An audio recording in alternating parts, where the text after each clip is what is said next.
हाय मित्रांनो, तर आपलं स्टडी पॉईंट या चॅनलवरती आपलं स्वागत आहे. तर मित्रांनो, आज आपण हिस्ट्रीचे म्हणजे इतिहास, आधुनिक भारताचा इतिहासाचे 10 IMP प्रश्न पाहणार आहोत. तर मित्रांनो, तुम्हाला व्हिडिओ कसा वाटतोय? आवडल्यास लाईक करा, शेअर करा आणि सबस्क्राईब करायला विसरू नका. मित्रांनो, तर आज आपण प्रश्न पहिला हा पाहूया. 1857च्या स्वातंत्र्य संग्रामात मूक विद्रोह हा शब्द सर्वप्रथम कोणी वापरला? तर मित्रांनो, 1857च्या स्वातंत्र्य संग्रामात मूक विद्रोह हा शब्द सर्वप्रथम थॉमस बेबिंग्टन मॅकॉल यांनी वापरलेला आहे. तर मित्रांनो, याचं योग्य उत्तर थॉमस बेबिंग्टन मॅकॉले हे आहे. तर मित्रांनो, आता आपण पुढील प्रश्न पाहू. मित्रांनो, प्रश्न क्रमांक 2 असा आहे की इंडियन कॅन्टोन्मेंट ऍक्ट 1863 ची मुख्य कारणे काय होती? तर मित्रांनो, याचं योग्य उत्तर असं आहे की भारतीय सैनिकांचे भोजन सुधारण्याकरिता. तर ऑप्शन ए हे याचं योग्य उत्तर आहे. मित्रांनो, तर आता आपण पुढील प्रश्न पाहू. प्रश्न क्रमांक 3 मित्रांनो, असा आहे प्रश्न क्रमांक 3. पंडित जवाहरलाल नेहरू यांनी प्रोमिंग ऑफ इंडिया 1917 मध्ये कोणती मुख्य मागणी मांडली होती? 1917 मध्ये कोणती मुख्य मागणी मांडली होती? तर याचं योग्य उत्तर असं आहे की घटनेत सुधारणा आणि सुशासन हे उत्तर आहे. तर याचा ऑप्शन क्रमांक बी हे योग्य उत्तर आहे. तर मित्रांनो, आता आपण पुढील प्रश्न पाहू.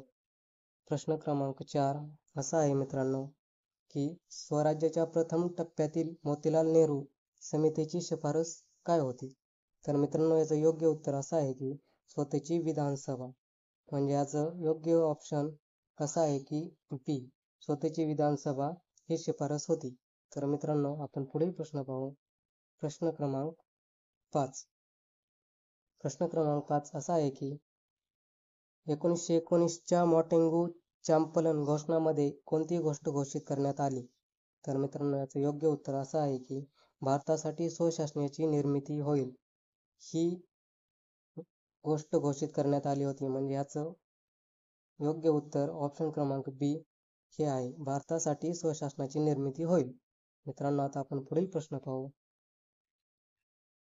प्रश्न क्रमांक 6 असा आहे की कृष्णमाचार्य यज्ञोपवीत आंदोलन कोणत्या काळात झाले? तर मित्रांनो, याचं योग्य उत्तर असं आहे की उत्तर क्रमांक हे 19व्या शतकाच्या मध्यात. तर याचं ऑप्शन ए हे योग्य उत्तर आहे की 19व्या शतकाच्या मध्यात. तर आता आपण पुढील प्रश्न पाहू. प्रश्न क्रमांक 7 प्रश्न क्रमांक 7 मित्रांनो असा आहे की गदर पार्टी स्थापन झाली कुठे आणि कोणत्या वर्षी? म्हणजे गदर पार्टीची स्थापना कुठे आणि कोणत्या साली झाली? तर मित्रांनो, याचं योग्य उत्तर असं आहे की सन फ्रान्सिस्को 1914 मध्ये झालेली आहे. तर याचं ऑप्शन क्रमांक बी हे योग्य उत्तर आहे. सन फ्रान्सिस्को 1914 मध्ये गदर पार्टीची स्थापना 1914 मध्ये झालेली आहे. तर मित्रांनो, आपण पुढील प्रश्न पाहू. प्रश्न क्रमांक 8 असा आहे की स्वराज्याच्या दिशेने कृष्णा मेनन यांचा उल्लेख मुख्यत्वे कोणत्या क्रांतिकारक चळवळीशी जोडला जातो? तर मित्रांनो, याचं योग्य उत्तर असं आहे की हिंदू स्वराज आंदोलन. तर याचं ऑप्शन क्रमांक सी हे योग्य आहे, हिंदू स्वराज आंदोलन. तर आता आपण पुढील प्रश्न पाहू. प्रश्न क्रमांक 9 मित्रांनो, प्रश्न क्रमांक 9 असा आहे की 1927 मध्ये सविनय कायदेभंग आंदोलनाचे नेतृत्व कोणत्या नेत्याने केले? तर याचं योग्य उत्तर असं आहे की महात्मा गांधी यांनी 1927 मध्ये सविनय कायदेभंग आंदोलनाचे नेतृत्व केले होते. तर याचं योग्य ऑप्शन हे ए आहे. तर मित्रांनो, आता आपण पुढील प्रश्न पाहू. प्रश्न क्रमांक 10 असा आहे की भारताच्या संविधान निर्मिती समितीचे अध्यक्ष कोण होते? भारताच्या संविधान निर्मिती समितीचे अध्यक्ष कोण होते? तर मित्रांनो, याचं योग्य उत्तर असं आहे की डॉक्टर भीमराव आंबेडकर हे योग्य उत्तर आहे. आणि याचं ऑप्शन सी म्हणजे डॉक्टर भीमराव आंबेडकर हे आहे.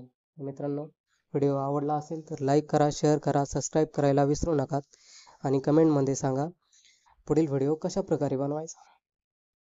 थँक्यू.